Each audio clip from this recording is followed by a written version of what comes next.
Welcome everyone. Thank you for being you and being here. I invite you to take this time in the name of justice and sustaining our energies for the long haul commitment to equity, inclusion, and humanity. There are so many things we are thinking about right now: COVID, Canvas, and transfers of power for sure. How to survive and begin to thrive in this new era is upon us. I'm your equity scholar in residence, so I have just a few comments to offer as context. In moments of surprising national events, I love to quote Janet Flanner, who wrote for The New Yorker for 50 years. This is something she sent from Budapest in 1938, using language that was in the original sense. She says, "History looks queer when you're standing close to it, watching where it is coming from and how it is being made." We are, right now, watching as history is being made. Today, January 18th, 2021, we are here on Martin Luther King Day.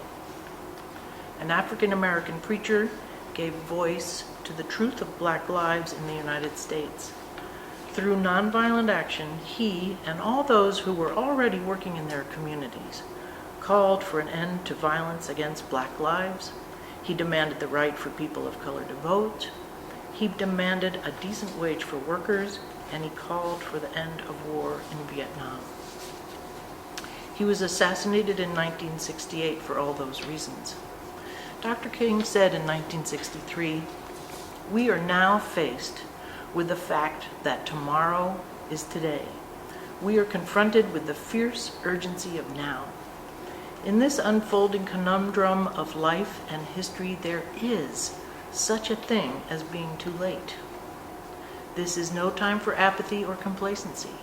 This is a time for vigorous and positive action." I believe we are certainly late, and we are on the cusp of too late, and that this is certainly the time for us to engage in vigorous and positive action.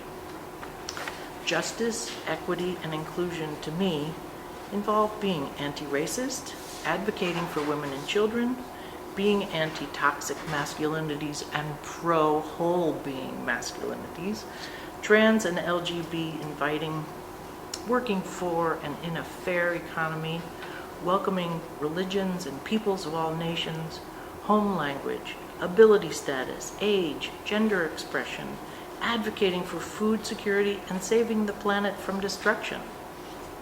Justice, equity, and inclusion, I believe, asks us to be curious first, to engage in conversations, to ask one another to be civil and kind, and to listen, and to believe what is said. I believe that hurt people hurt people. We know the power of restorative practice. Martin Luther King was assassinated at the age of 39. He spent his life in the belief of beloved community. He never lived to see it. I will tell you that equity, inclusion, and justice are science fiction. We don't have it to know it. I will be working for this my whole life too. It is MLK Day, a day intended for service in our communities, a day to remember the ideals of beloved community, while in the very midst of living in the life-threatening virus pandemic and the social, political, cultural pandemics that the virus has exposed in 3D and Technicolor. The hate and fear in the racism, misogyny, xenophobia of the summer of 2020 and the events of January 6th. It feels like a tsunami of unknowns about our futures, ought to have been knowns about histories of injustices and inequalities, all along with the simple daily wonder about how we keep everything going. All I know for sure is we can't stop now. We have had too many hard truths exposed, too obviously and enormously to be brushed under the rug. Ibram X. Kendi, you may know him as the author of How to Be an Anti-Racist, or Stamped from the Beginning, published a piece in The Atlantic on January 11th. Its title is "Denial is the Heartbeat of America. When have Americans been willing to admit who we are?" The rug, the denials, would be our advantages of whiteness, of economic okayness, caste, gender, sexual acceptance. We must face all the denials, all the dust under the rugs, all those flocks of birds that are coming back to roost, the cows coming home. Let's face it, denial is the heartbeat of America. We tell our students not to lie. It is easier to tell the truth because you don't have to remember what you lied about. Denial is the heartbeat of America. We need to start with ourselves, tell the truths, accept the ways we've ignored, refused, denied the ugly, brutal history of this nation. We need to remember that hurt people hurt people. So how do we start teaching to heal? Teaching to truth tell. Teaching about the beauty of humans in the midst of everything. I know you're tired. I know you have grades to submit, COVID precautions, and Canvas to wrestle with. And we are here together today, alive and pretty well. Let's use what we've got for the benefit of our kids, our students, our friends and relations, and their futures and ours. In closing, Titus Kaphar, a black artist of paintings, sculptures, and installations, describes an epiphany.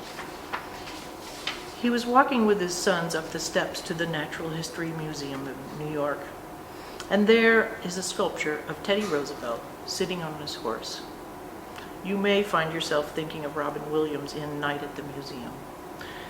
Kaphar explains, on the left-hand side of him is the Native American walking, and on the right-hand side of him is an African American walking.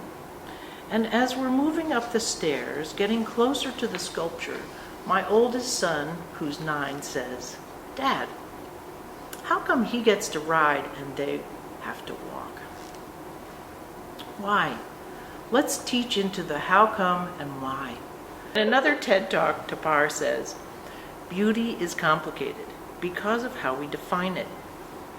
I think that beauty and truth are intertwined somehow. There is something beautiful in truth-telling. That is, that as an act, truth-telling, and the myriad ways it manifests. There's beauty in that. We'll work together to teach in truth-telling and in beauty. We'll create things we can't even imagine. Be brave, be loving, and thank you for all you do. I feel like such a movie star. I'm getting my diva on.